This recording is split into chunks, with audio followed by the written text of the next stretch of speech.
ভাই মেগাস্টার শাকিব খানের এই পোস্টারটাকে নিয়ে কথা বলতে হতো আমাকে, কথা বলতেই হতো আমাকে। ভাই কি বানিয়েছে, কি বানিয়েছে এটা! মানে যে বানিয়েছে তাকে খুঁজে নিয়ে এক্ষুনি শিরিল সুলতানার উচিত, বা রিয়েল এনার্জি বলে অভ্যাস হয়ে গেছে তো, মানে ক্রিয়েটিভ ল্যান্ড প্রোডাকশনের উচিত তাকে কিছু একটা বানাতে দেওয়া।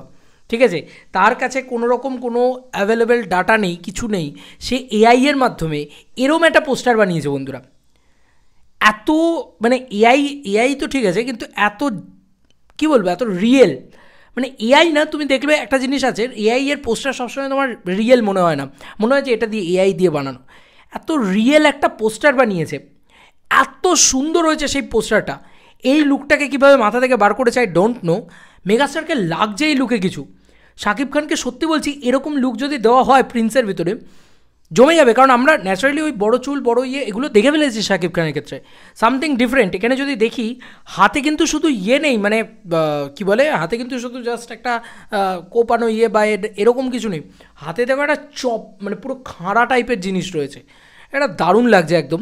হাতে চেন, এবং এই উল্টো দিকের রেড কস্টিউমের উল্টো দিকের মানে এটাই অফিসিয়াল পোস্টার হিসেবে এসেছিলো, আর এইটা এখন এসছে, মানে এটা এটা অফিসিয়াল নয়, বাট এটাই অফিসিয়াল আমার মনে হচ্ছে। এটা অফিসিয়ালের বাপ হয়েছে ভাই, কি বানিয়েছে! পিছনে মুন্ডুগুলো ঝুলছে, কিছু মানুষকে কেটে ঝুলিয়ে রাখা হয়েছে, মুন্ডুগুলো ঝুলিয়েছে। এত ডিটেলিং একটা পোস্টারে, তাও আবার ফ্যানমেড, আমাকে কথা বলতে বাধ্য হতে হলো। আর নিচে রক্তের বন্যা বয়ে যাচ্ছে, ঠিক আছে, আর রেড কালার রয়েছে, মাঝখানে ওই পুরো সাদা রঙের তার ভিতরে রক্ত ছিটে রয়েছে।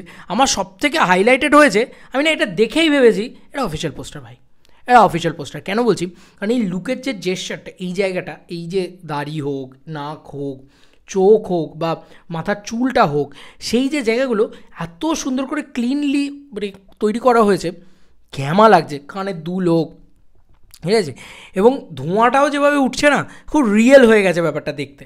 এত সুন্দর কী করে বানালে বাবা, মানে যেই বানাও বস ফাটিয়ে দিয়েছো। এখান থেকে আবার এর ওপর দিয়ে একটা দাগ দিয়ে পড়েছে, সেখানে আবার একটা মুন্ডু এরকমভাবে ঝুলছে। এইটাকে বলে কাজ, ঠিক আছে।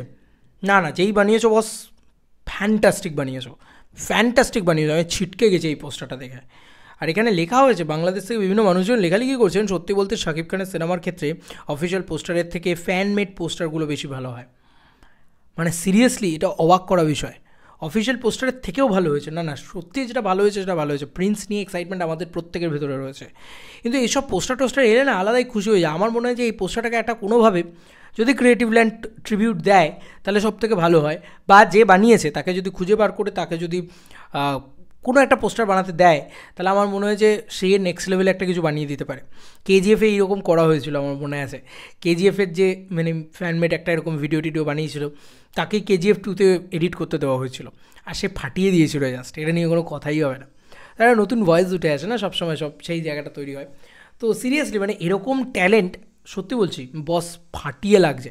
শাকিব খানকে যদি এরকম একটা লুক ও মাথা থেকে বারও তো করেছে, যে বানিয়েছে, তার কাছে তো কোনো রিসোর্স নেই। ধরো প্রোডাকশন হাউসের কাছে রিসোর্স আছে, তার কাছে ডিরেক্টর আছে, গল্প আছে, সব আছে, তারা সেরকম একটা পোস্টার বানাতে পারে, কিন্তু এর কাছে তো কোনো রিসোর্স নেই। এক্সট্রিম লেভেলে ভালো পোস্টার হয়েছে, মানে যেভাবে মুন্ডুগুলোকে ঝুলিয়ে রেখেছে, একটা লোককে এক সাইডে দেখছে ঝুলিয়ে রেখেছে, এরকমভাবে দাঁড়িয়ে রয়েছে।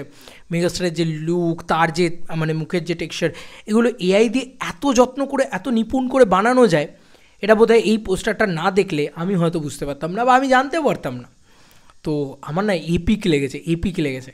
তোমাদের কার কি মতামত এন্টার ভিডিওটাকে নিয়ে জানিও কমেন্ট সেকশনে। চলো বন্ধুরা, নতুন কোনো ভিডিওতে দেখা হবে, বাই।